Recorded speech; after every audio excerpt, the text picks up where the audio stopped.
All right, let's talk about it. The Pedro Pascal situation. The man is in three films in this past year. It's 2025. He's in the Fantastic Four, Materialist, and the upcoming film Eddington by, what is it? One of the Astor brothers or whatever. But it doesn't matter. Look, I think I've been seeing people on two different camps when it comes to this whole situation. And I mean, the situation in general, I keep calling it a situation, but it really isn't. The thing in general is he's having the press tour of his life, promoting Fantastic Four, which is great, good for him.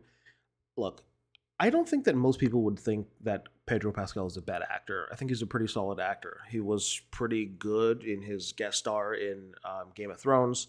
I've seen a few other things that he's done. The Gladiator was okay. The first one was obviously much better than the second one, but I haven't seen Materialist either. I do plan on watching Eddington. It looks great, especially with Joaquin Phoenix.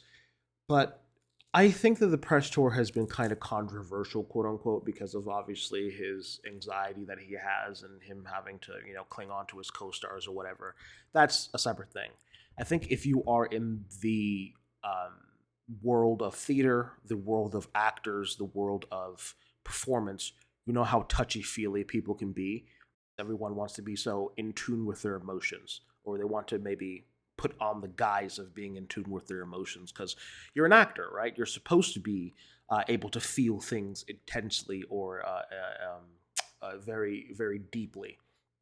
Now, I think where a lot of people are kind of landing in the camp is either they're seeing him way too much, as in like the press tour, they're doing the hell out of this press tour. You're seeing him everywhere you go, and it feels like you can't escape Pedro fucking Pascal. Or other people are like, why are people so worried about him having a rise to fame now?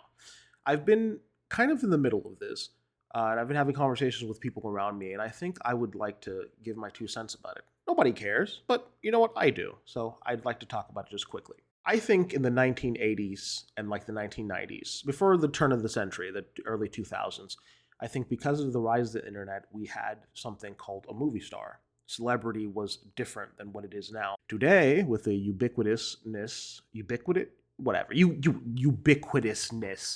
of being able to see your favorite star at any occasion, them eating what cereal they're going to be eating that day, et cetera, et cetera, I think has led to a rather weird parasocial relationship with these people. Now, when you see Pedro Pascal on every freaking billboard, on every commercial, doing a podcast, doing interviews, etc., all the time, and it feels like you can't escape him. It feels like the Hollywood machine, whatever that may be, whether it be his PR people, his the people who he employs, etc. It feels like they're trying to push him down people's throats. And I think people who are on that camp who feel like they cannot escape Pedro Pascal, I think that's where they're landing, right? They're like, I don't necessarily hate him as an actor. I think he's good, but why does everything have to be with him? Right? Why is he in my dreams? So I think that's where some people might land when it comes to Pedro Pascal in that situation. And on the other side, people are like, well, people, depending on what part in their career they're in, they have their rise to fame, they have their trajectory. They are seen ubiquitously all the time. They're in interviews, they're doing podcasts. I guess it's kind of a common occurrence now. But you see them everywhere because, part of promoting a film is doing a press tour, and that's kind of understandable. Now, obviously, like I said, before turn of the century, 2000s for that matter, you wouldn't see people. I mean, press tours were still a thing, but social media has kind of exacerbated that whole celebrity culture. I think Pedro's falling into an interesting trap. I think a lot of actors or celebrities fall into where they think that they need to be around at all times. And I think that that oftentimes actually diminishes your presence as a person, as an actor, as a celebrity, because if there is no mysteriousness behind you, then people kind of get tired of you. I think it's in human nature to find times where people are doing very well and obviously want them to fall. I think that is very much a human trait, right? Oftentimes, the king is the first one to get its head cut off. So I think that that's exactly what's happening to Pedro right now. Like I said in the beginning, I don't think that Pedro's a bad actor per se. I think he's actually a wonderful actor. I think people are just kind of tired of seeing his face simply because it feels like it's being forced onto us. Right? The people who fall on the other side of the camp who are saying, why are you so upset about uh, a man doing work? Why are you so upset about him doing the press tour and being very touchy feely with his co-stars?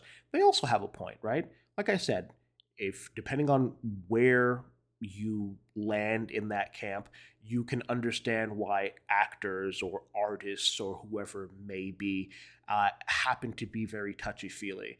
You might not understand it necessarily because you haven't experienced it yourself, but it doesn't mean that it doesn't exist. It's a whole different world that some people never experience. So I understand that. But there's a happy medium I think we can land in, right? Where, yes, we can absolutely be tired of seeing the man's face, but also that doesn't necessarily mean that he's doing something wrong, right? I think that he is in the height of his career right now, and it's possible that he might kind of lay off the brakes a little bit in the future. You look at someone like Daniel Day Lewis, right, who's technically retired, right, whatever, but he still does films every now and then. You don't really see Daniel Day Lewis doing, press tours for his films. Of course, understandably, he's already established very much in his career. Doesn't necessarily need to be doing press tours because people know that he is a tour de force, right? Every time that he's on screen, it's captivating to watch. So that's understandable. Someone else like Willem Dafoe. Look, a lot of these people who don't really do press tours that much, who you don't see on social media posting every other 10 seconds or see them on billboards or whatever, is because they are very much established in their careers, right? And it's possible that during the height of their career, similar to Pedro Pascal, they also had these times where they were being seen 24/7, 365 all the times. So again, I don't necessarily fault Pedro, but I think that it's very possible for him to kind of maneuver in a different way so that people don't get so tired of you or tired of seeing your face. It's kind of not necessarily up to him, I guess, how people are going to view him, but you can kind of write the narrative, I think, in a way to lend to the air of mystique. Anyways, look, that's my 2 cents. Who gives a shit about what I have to say? If you enjoyed the video, which I hope you didn't, give it a like, share it with your friends. I would like to know what your thoughts are in the comment section. I just feel like I needed to get this out. I feel like I've been kind of hating on him in my personal life, and I've trying to understand why that is. I don't, like I said, I don't necessarily think that he's a bad actor. I just think that he is too readily available for us to view, and I think that's the reason why people are being kind of feeling tired of him. I'm currently editing this video and I'm realizing that I didn't give one last take about the whole touchy, feely, nervous, anxious thing that he has. Look, I think it's a fair criticism. Just this is my last take about it. I think it's a fair criticism for people who are not of that ilk, not in that world to give. And I think for people who are in that world to kind of push back and be like, hey, this is just normal. Most people don't feel that way. I genuinely don't think that most people feel that way. I think it's a little bit much, even if it's coming from someone who is in that world. It's a bit much, regardless of whatever thing he has. It feels like a bit much. That's all I'm going to say about that. All right, I'm out. Bye.